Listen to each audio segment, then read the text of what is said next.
The wheel weaves and a new episode comes to pass. This week we're on to episode 5 of Amazon's adaptation of The Wheel of Time in an episode titled Blood Calls Blood. Um, a lot went down this week, and rather than take a scene by scene approach that I did in my last video, I'm going to try and keep this more concise. I'll discuss a few major character events and then do kind of a plot review, sticking to one plot line at a time. Let me know if you like this style or if I should go back to that kind of long format scene by scene. For the impatient people, just so you can gauge how this video might go, my rating, honestly, this was a 9 out of 10 episode for me, and it was my favorite one so far. Between introducing new characters, making me hate existing ones, sprinkling in lots of foreshadowing, having all 3 arcs hit solid strides, and making me almost cry over a completely improvised storyline, Rafe and Friends are doing an amazing job. Obviously, it's not an exact clone of the books, but if the changes are consistently this enjoyable, I have no complaints. There's a sense of wonder in not knowing what's going to happen next that I didn't expect to have once I finished the series. And they're doing that with this show. Also, I think that episode 4 or episode 5 captured a lot of the new audience. Episodes 1 through 3 were strong, and 4 definitely got a lot of people too, but this episode was where I received the most texts from non-book readers legitimately hyped or interested about what's going to happen in the future. If they can continuously capture this sentiment, there's no stopping this show. With that being said, I'm just going to jump right into it because there's things I'm excited to talk about. So here are my top 10 takeaways from episode 5. Number 1, Loyal. Front and center, we are introduced to a character that we've all been waiting for, Loyal the Ogier. There was a lot of concern after promotional material was released because Loyal's hair looked like if 70s afros were combined with 2020 TikToker haircuts, but after seeing him on screen, albeit briefly, I'm already in love with their interpretation. First off, for me, his voice is perfect. It sounds as close to a bumblebee the size of a mastiff as I think you're gonna get. Second, once the initial shock wore off from the hair, which was honestly within a few seconds, I started noticing how well his face was done, and the makeup artist really did a good job with like his facial structure. Another concern was the actual size representation of Loyal. Book Loyal is supposed to be like 10 feet tall, which I could imagine would get very tedious and expensive to show every time he's on screen. So I'd rather have a shorter Loyal if it means more loyal. Also, they were able to use creative camera angles to make him seem a little bit bigger, so he still kind of looks like an absolute unit. Hopefully, there's still some way to get larger Ogier into the show. Maybe they have less screen time. I don't want to go into spoilers, but I'll be as vague as possible. There's a scene in A Memory of Light where Ogiers are in the vicinity of some large beasts, and the size of the Ogier kind of flips the power balance that these beasts have on humans. It's absolute gold. I'm sure there's some way they could still pull this off, and I hope they do because it's an absolute favorite of mine. Anyways, I think the ears are supposed to be a little bit longer too. You can't win them all. Moving on from physical appearance, let's just get into writing and acting, both of which I have only compliments. From the jump, Loyal is calm and collected, even when there's a sword pointed at his chest. We get some classic comments about the excitability of humans and the extended introduction that Ogier give where they name both of their parents. Rand's name sings in his ears. And just the way he talks with Rand, who is obviously becoming upset that Loyal's just oblivious to it. And then he smiles and he's like, an Aielman from the Two Rivers that insists he is not an Aielman. That is very odd. I like oddities. That sold the character for me. Just how matter-of-fact he is. It's beautiful. I just really like that. Calling Rand frivolous, hasty, excitable, and then they cap it off with him going on and on about being able to access Tower Grounds while Rand and Nynaeve are having this big reunion and all excited. That's just classic Loyal. So good job, Rafe, Friends, you guys did it, and Gold Star Award. Number 2, Pod on Fane. My new favorite game is Where in the World is Pod on Fane?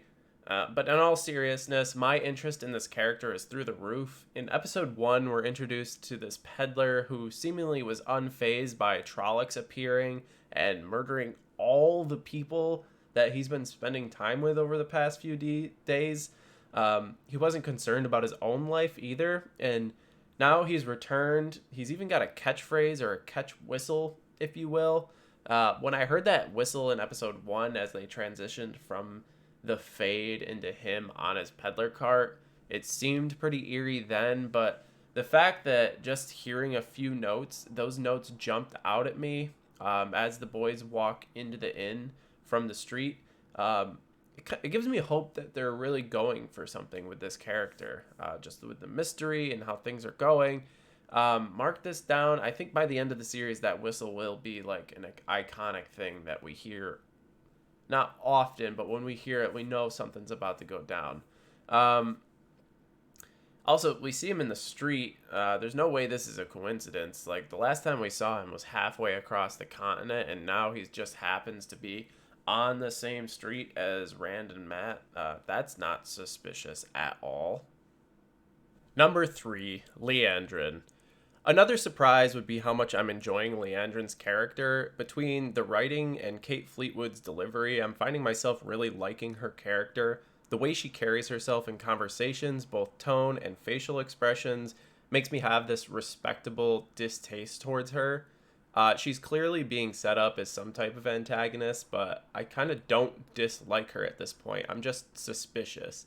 Also, there's these continued parallels to like big government or whatever, authority figures that she and the Reds seem to represent, and I'm starting to think she might be combined with a certain Red sister that we meet in Camelin early on, which, if true, has loads of implications that can't really be discussed without spoilers, so I'll save that for another video.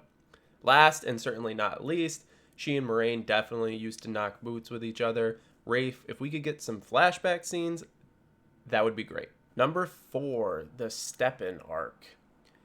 You could probably write a 10-page paper on this whole sequence. First off, you have the straight-up tragedy that is him ending his life. This is unfortunately a part of the Aes Sedai Warder bond.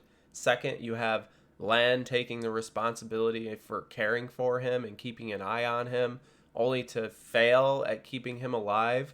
I put fail in quotation marks because ultimately it's not Lan's responsibility to be the one keeping Steppen alive. But there's a reason why the whole I'm responsible for someone else's suicide trope is common in media, because it's an extremely real and common sentiment. I imagine there's probably a lot of people who watch this episode that could relate to Lan in this situation. If you are one of those people, I'm obviously curious what your take on this scene was. I'm no way wanting you to share something you're uncomfortable to do so, but it's a really interesting thing that I can't relate to, but I'm sure there's a lot of people that do, and I'd like to know their take on that. I'm not sure how I feel about the extra emotional Lan we get to see. I kind of see Lan as this poster boy for toxic masculinity. I'm not gonna say that I support toxic masculinity, but I support Lan being toxically masculine, I guess. I don't know. I just don't think of Lan as a character to scream into the air like that kind of stuff at the end of the funeral. It was a great scene and great acting, and Daniel Henney really crushed it. Like, I'm not saying that it was done poorly. For me, it just wasn't. That's not my Lan. Whatever. Doesn't really matter, though. But for me, it kind of does. To me, his closed off nature makes it much more of a reality check when he does show his emotions to certain characters, or when he trains certain characters to fight and gives them advice or praise, because it's extremely rare. I'm not saying I hate it or anything like that, but it's definitely a change from what I'm used to. I'm interested to see how they toe the line with the traditional Lan, or if that kind of part of him is being canned for this new, also good character. It's different. The whole kind of Wolf of Wall Street chess beat scene at the end didn't really do it for me or the person I was watching the show with. I've been off kind of the reaction Twitter, and I'm not sure if that's a minority takeaway or not. It seems most people actually really liked it. But that's just me being honest about how my brain perceived that scene. Um, I have seen some comments about Korean's gemstone when he's melting the ring down. But if you watch the episode back, um, when he leans up from her from the burial, he kind of does like this with his hand. And I'm thinking that's when he removed the gem, because then when he puts it on his neck, it doesn't have the gem in it anymore, and that's at that funeral scene. Um, yeah, so that's my takeaway from that whole shebang. Number 5, Forsaken. We finally get an introduction to the Forsaken, and I hope general audiences were paying attention. If you're just a new show watcher, it was the scene where Stepan is praying to this altar, and there were some like statues there. Watch and listen to that if you missed it. I laughed quite a bit at the Grendel and Samael statues, not gonna lie.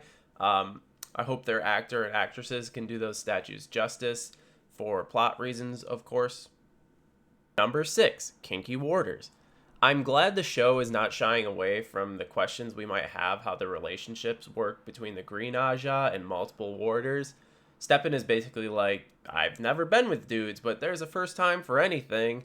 I'm not sure if he's referring to him being in some guy-on-guy stuff or being like one of the legs in an Eiffel Tower, which you're not technically touching, but you're still both there. Rafe, if you could please elaborate on this one for me, I think it's highly important to the fan base. Either way, I'm glad they're answering the important questions. I also like that it's just part of the world. There's another popular fantasy show where there are gay characters, and it seems like half the time it's brought up, someone in the scene is like, hey, everyone, this dude likes dick. Isn't that hilarious? It doesn't need to be like that. There's a way to derive on-screen humor from the situation without being degrading, and the Wheel of Time seems to have figured this out. Number 7, Tarvalon and Dragonmount. The shot of Dragonmount and Tarvalon where Rand and Matt are standing on the ridge made me grin ear to ear. Seeing these huge pieces of the Wheel of Time story come to life still baffles me. It really looks amazing. All the scenes in the streets where our characters are walking, they're vibrant, full of people. The buildings are large. It's stone everywhere. There's trees and shops lining the streets. For the tower itself, other than it being aggressively chode-shaped versus like a more vertical tower, I kind of imagine like a big leaning Tower of Pisa. Obviously not leaning. I'd say they nailed it. I'm predicting they cut a certain story element where there's a building going up next to the White Tower at the Amaryllis orders that happens in this show or series. There's just no room for it in their rendition of the tower grounds. It'd also probably be a pain in the ass to add with like budget and CGI and stuff, so I don't blame them. Number 8, Tower Politics. Politics within the White Tower is a core part of the Wheel of Time, and we get a pretty good dose in this episode with Leandra trying to recruit Nynaeve as she continues on this kind of law and order shtick. We have a clear contender for political and social power in the tower, which makes me wonder if she's going to be combined with another sister, which, like I said before, has glaring story element impacts. Meanwhile, the Amaryllis Seat is giving some more background while Alana and Moraine kind of sit on the bed and discuss the future of the White Tower. So far, I think they're doing a great job walking the balance of this political discourse and entertaining TV. I'm always wondering when the next power move is going to happen, and the frequency and intervals of these scenes does not disappoint. Number 9, post-stilling Logain. I just want to take a quick note that the way Logain has gone from this super confident leader, and even when he was caged and shielded, to a pile of misery is about as accurate to the books as I could imagine. It might not match the scene where he's brought through Camelin in the books perfectly, because at that point I don't believe he was gentled, but it matches this attitude while he's at the tower post-gentling. As Tom said, once gentled, men kind of appear to lose their will to live, and his depiction nailed it. I wonder why him laughing at Matt was a thing. That surely doesn't have any implications. That whole 0 to 100 thing, who knows? Plot twist, I know. Number 10, the plot lines. So, all three plot lines were hits for me in this episode. Some of the past episodes usually had one that didn't get as much attention, but episode 5 took no breaks for me. I know this is kind of cheating since each plot line is obviously full of many individual things, so the video is going to make a jump into me giving what my highlights from the individual arcs are now. Rand and Matt. Well, Tom is gone, so RIP to a real one. Matt is also looking like he just came out of Caesar's Palace after like a 2-day coke binge, and he spent the last 16 hours losing lots of bets, and now he's down like 15 grand. And more importantly, we get some Rand in this episode with him seeing that big old volcano and thinking he recognizes it. What's that about? No chance they threw that line in for no reason. Also, the plight of the ginger continues with Loyal insisting that he is an Aiel. Obviously, the writers are trying to drive this one home to us. For the character with the least development and relevancy so far, he gets a number of events that make you question what his deal is. So I'm glad to see some more Rand in this episode too. There's more I could comment about these two, but I might save that for a spoilers video because there's a lot of foreshadowing and stuff that goes on, and I know I will spoil something on accident to someone. Also, there's these stones on the roadway when they're walking up, and I'm wondering if that's what they're going to look like inside the ways. That's kind of, we'll see. And then Matt's also struggling with feeling guilty about the dead farm family and seems to be convinced that he did it. And then to compound his self-doubt, the false dragon they are watching get carted through the city, who's all but sitting there with no expression, looks up at him and just starts laughing like a madman. And yeah, so that can't be good for his mental health.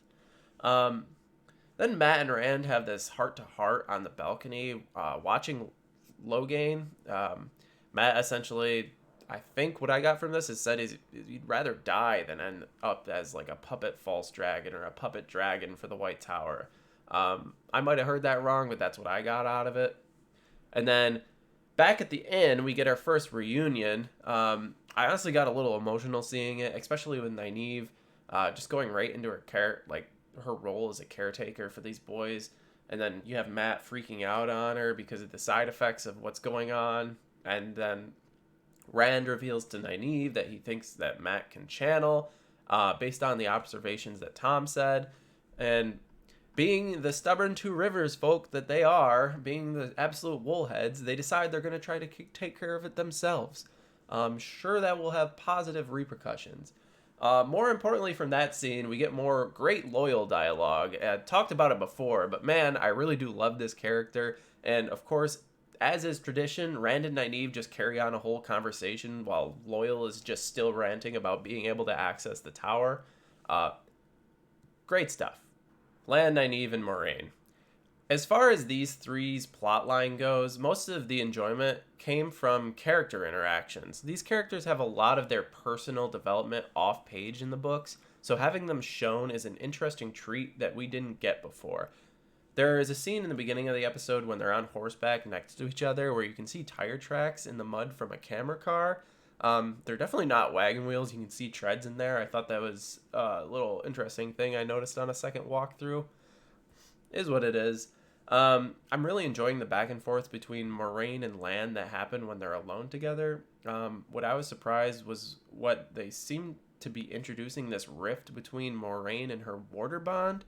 They mentioned it a couple times in this episode. She had like hesitancy towards it, and it's kind of hard to talk about that without getting into spoilers, but spoilers. And if you missed it, they're really trying to drive home that Nynaeve really doesn't want anything to do with the tower, and they want everything to do with her. It's doubled down, and Rand tells him that they'll figure out how to take care of Matt on their own. And yeah, Nynaeve and them are just like, yeah, F the tower, screw that. I am going to miss having Steppen be a part of this group. I really liked his attitude and one-liners. There's this scene between Nynaeve and Steppen where he says, "I promise you the pain will never go away," after he says it's all he has left of Kareen, and that one really hit me in the chest. Obviously, Nynaeve is being, the emotional compressor she is. She's definitely holding on to some baggage. I kind of touched on Lan already, so I don't think there's much I need to repeat. The emotional toll this episode takes on him was obviously definitely a unique experience. I do hope we start to see some of that book Lan that showed up as the series goes on. Right now, he's just kind of a warder to me. When he's just so much more. Maybe they're saving some of that character building for later on once the group is back together, but we'll see. Maybe that happens when they go to Faldara later in the season.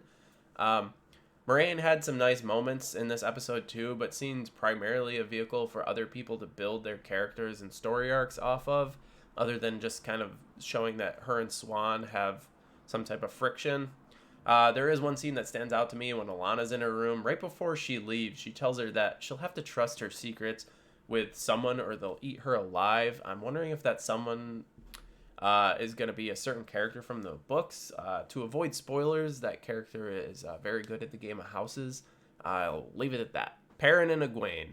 I saved what I thought was the best for last. Perrin and Egwene go through some shit this episode. First off, we have Perrin getting flayed alive while Egwene is just sitting there watching. Second, we have Perrin admitting to Egwene that it was him that killed Layla. No lie, I got a little misty-eyed. Third, fuck Valda, fuck his stupid face, fuck all the Nazi white clothes stupid faces. I wanted to jump through my screen and run them over with my Bronco O.J. Simpson style. But fourth, I'm in love with the Tinkers, which I liked them in the books. I had no idea I could get this attached to them, specifically Aram. Aram? I always get that wrong. I hope they do him justice in the future. The showrunners absolutely hit the nail on the head with them. Their introduction was a little shaky, but it's been nothing but net since then.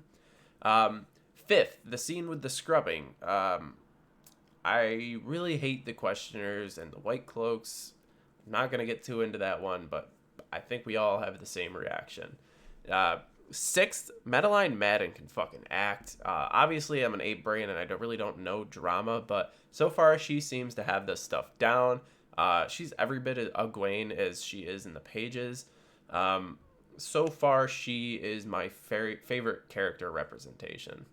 Seventh, they're really driving home the whole channelgasm thing. For show watchers, non-book readers, Robert Jordan describes channeling and the way people feel doing it very vividly. And finally, Perrin fucking Golden Eyes and the wolves. My man definitely has something going on, because when he breaks free, that snarl was not human.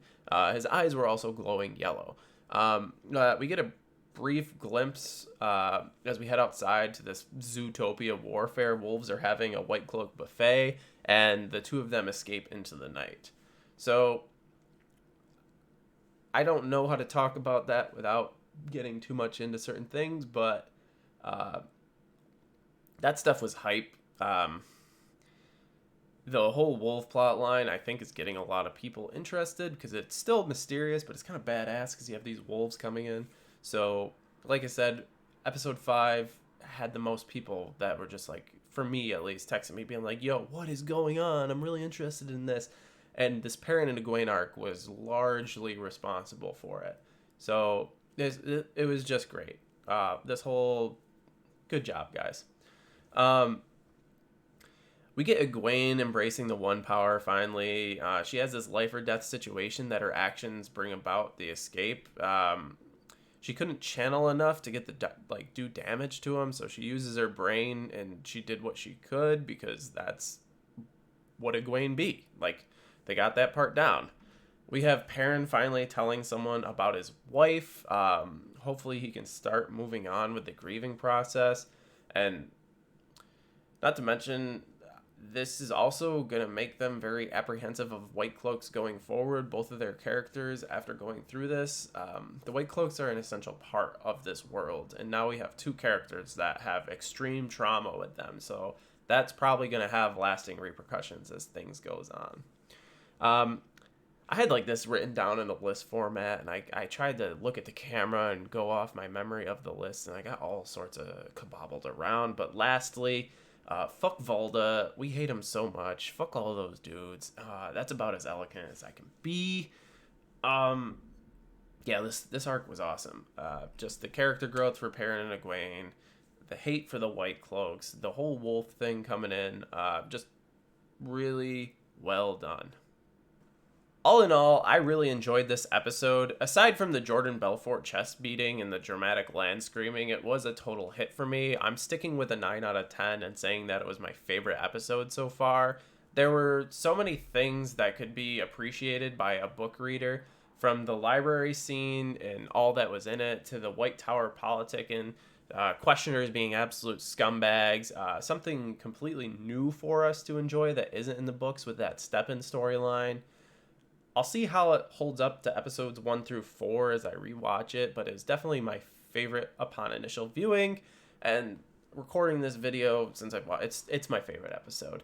I might do a separate prediction video that has spoilers and what's been cut and what I talk about foreshadowing in the episodes. That would be for people that have finished the books already. If that's something you're interested in seeing, let me know in the comments.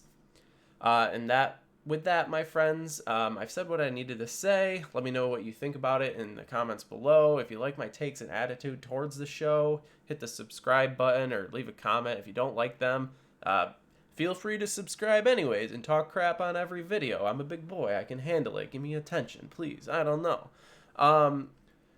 Also, if you like this format versus the scene-by-scene format that I did in my last video, please let me know. Anyways, thank you so much for watching. May you always walk in the light. Peace.